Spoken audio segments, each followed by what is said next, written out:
Pas 2 javësh që nuk kemi komunikuar bashkërisht drejt për drejt në rrjetet sociale, për këtë çështje, pra për çështjen e kandidimit tim për të qenë një kandidat i Partisë Socialiste për Bashkinë e Tiranës, dhe doja që të ndaja me ju, po edhe një herësh të përgjigjesha disa thënieve, analizave, aludimeve, pyetjeve që lidhen pikërisht me atë. Pra me atë akt. Thonë që unë nuk kam folur me Edi Ramën për këtë gjë, dhe natyrisht këtë e sjellin si disfavorin tim. Shikoni, po e vërtet është, nuk kam folur me Edi Ramën dhe nuk është munges respekti për të. Jo, zero. Përkundrazi, unë respektoj Edi Ramën për atë që është kryetari i Partisë Socialiste të Shqipërisë. E dyta gjë që thonë, dhe natyrisht ka ardhur, kam mbritur tek unë, e kam dëgjuar dhe unë këtë gjë, se natyrisht nuk jam i pavëmendshëm ndaj atyre që thuan në adresën time.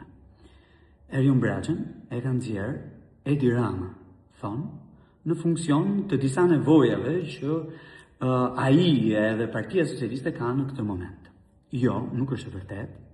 Nuk më ka nxjerr Edi Rama, as në funksion të nevojave të momentit të Partisë Socialiste, as të tjerave, as në funksion timin, pra për të më bërë një nder, për të më bërë një qok në këtë histori, as për të larguar nga kjo garë, pa themi garë, Ogerta Manasqeliu.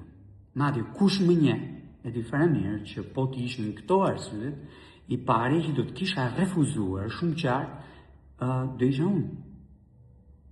Jo, unë jam përgjigjur një thirrje. E treta gjë që kam dëgjuar, pra që kam mbritur tek unë, e thënë publikisht, kudo, po edhe në media.